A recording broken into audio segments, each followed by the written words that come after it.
Hi, I'm Chris Morris, the Master Distiller at Woodford Reserve, and we're here in Houston at Downing Street, where we have been doing a wonderful comparative tasting of Woodford Reserve in a very special place here. Downing Street has conducted 2 Woodford Reserve personal selections or programs, and this is the only account that I've been to since we've been doing this program in 4 years that has its personal selections available for tasting by its patrons. So it's a really unique chance to sample this process.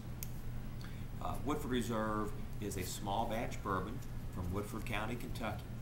And at our distillery, we batch barrels of Woodford together to build a consistent flavor profile.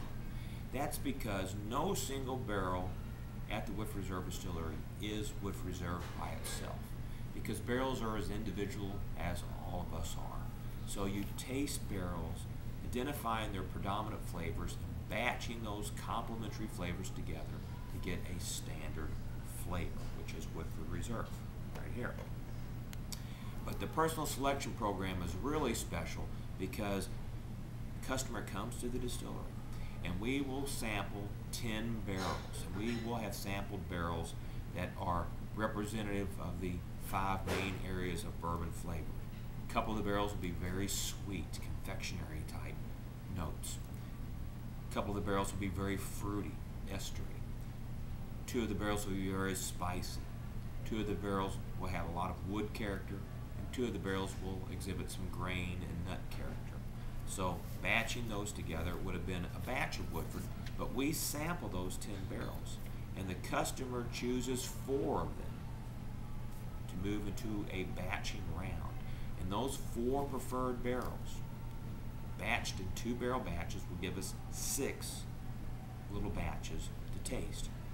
So we'll go through the rating system again, and ultimately, at the end of the day, the customer will have chosen a 2-barrel batch, which will be absolutely unique, and it will have their personal slant on Woodford Reserve. They may have chosen a personal selection that's more sweet than classic Woodford, that might be more spicy than classic Woodford, and it is therefore unique, and you cannot replicate it. And that's the beauty of having this little tasting seminar at Downing Street. We can see how the 2 personal selections differ from each other and differ from the classic Woodford Reserve.